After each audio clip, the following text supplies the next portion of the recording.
Hello everyone and good morning. My name is Elena Riley and I have some breaking news for you this morning. I work on our website here at First Alert 6, so we'll head over there for that breaking news that we have. That is on a semi-crash near Scribner here in Dodge County. So here we are at First Alert 6. Here is that story. Like I said, one person is in the hospital after this semi-truck crash. Happened late Monday at about 10 p.m. in the area of Highway 275 and Highway 91. There we go. There's a photo sent to us by Dodge County Sheriff's Office. So there we are near Scribner, and their post as well on social media. They just told drivers to use caution through this area as they were trying to tip it up on its side. They tell us that the crash happened on Highway 91 when the semi-truck failed to make a stop in time to make a turn onto Highway 275.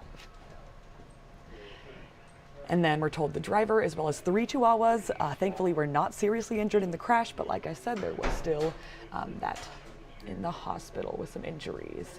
Traffic on Highway 275 was restricted overnight so that crews could pull the semi upright, as I said earlier, and the crash was cleared this morning just before 7 a.m. Though the Scribner's police chief says that the highway is open, drivers should use caution in the area just due to some activity, authorities or crews or whoever may be out there. So that is our breaking news that we had just before 7 a.m. this morning. Other than that, I bring you this web story with our top headlines, so we'll go over these then, just to get you in the know, knowing what's going on with us, what we're tracking right now, so developing stories for us.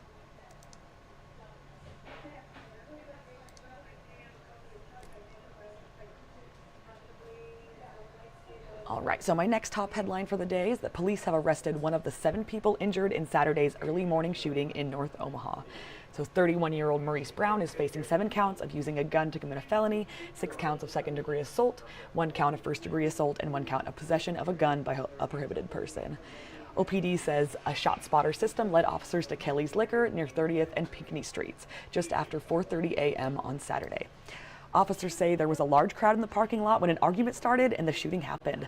In addition to Brown, 6 others, ages 21, 22, 38, 26, 30, and 43 were injured in the incident. So 7 altogether, as I mentioned. This is what a release tells us. These were the injuries.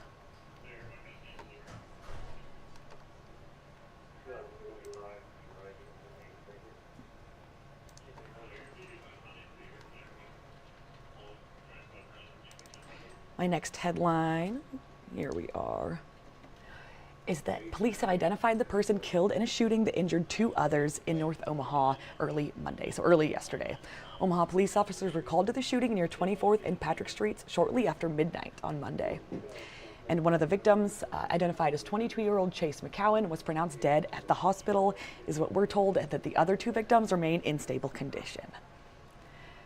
So the investigation is ongoing. Anyone with information, you can contact OPD's homicide unit at 402-444-5656, as well as Omaha Crime Stoppers anonymously at 402-444-7867, as well as their website, as well as the P3 Tips mobile app.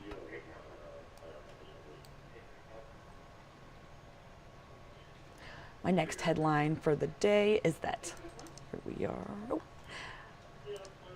The 5 members of the state's new medical marijuana regulatory board met in Lincoln on Monday amid dozens of commenters. They were all there to share their thoughts on that.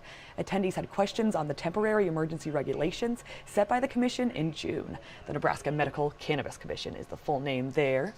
Many argued that the flavored medical cannabis and smoking should both be allowed. Another concern at the meeting was just the way that it was set up. The public comment portion was scheduled before discussion on regulations and research, so people had some concerns with that as well. The commission has 2 months to finish the permanent regulations for the industry. They're supposed to be in a position to accept licensing applications from those who want to grow as well as sell medical cannabis here in our state, Nebraska. The board also announced that its website is open and applications can be sent in. It can be found as a separate tab on the Liquor Control Commission's website. So they do not have their own website. They have their own tab there on the Liquor Control Commission's website.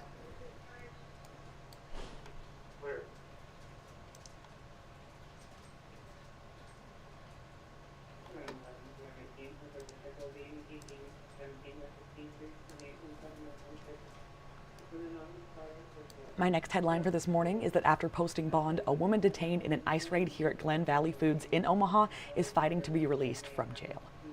So this woman is 52 years old. She posted bond in July, but she's still in custody at the Lincoln County Detention Center in North Platte.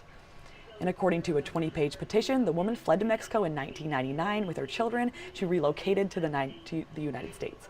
Sorry, she fled Mexico in 1999. Apologies. So here in the U.S., she later moved to Nebraska and eventually began working at this food processing plant. On June 10th of this year, the plant was raided by immigration authorities and 77 workers were taken into custody. A few detainees were deported, but most were sent to Lincoln County. And the Department of Homeland Security filed a form with a plan to attend the woman's release. They had a plan to appeal the woman's release, and then in a later hearing, DHS officials made no claims that she was a danger to the community or flight risk in that sort.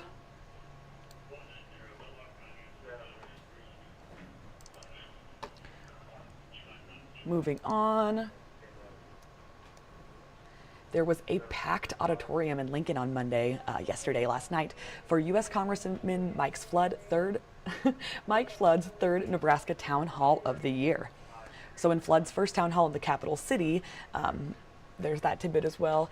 Constituents raised questions as well as concerns on a wide range of issues. This includes immigration, healthcare, clean energy, and the national debt.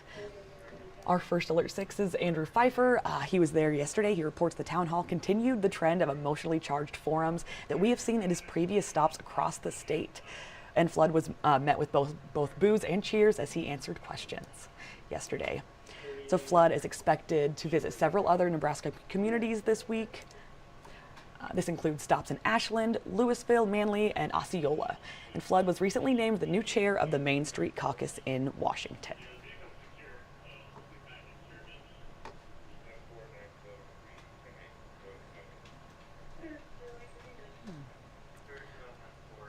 We'll go back quick. I actually have some video here from that ICE raid at Glen Valley Foods. There's that for you.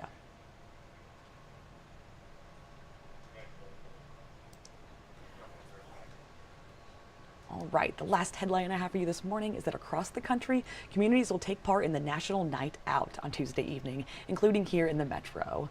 So this is happening this evening. The NNO is a community safety and awareness initiative. It's hosted by local law enforcement, community leaders, as well as some neighborhood groups. And a majority of the events tonight are scheduled from 6 to 8 p.m. In Bellevue at Everett Park, Pillion at Halleck Park, La Vista at Central Park and Clubhouse, Blair at Generations Park, as well as the Tom Hannafins Rivers Edge Park. They're having their event from 5 to 8:30 p.m. tonight. If you want to head out there and take part in that. Alrighty, that is all the headlines I have for you this morning. I was bringing you this live stream around 9 a.m. Now I'm trying more for the 8 a.m. hour. So thank you very much for joining me. Please tune in to me every other weekday, as well as I bring you this web story we're chatting about here around 6 a.m. Just to get you your top headlines. So thank you very much, and everyone have a good day.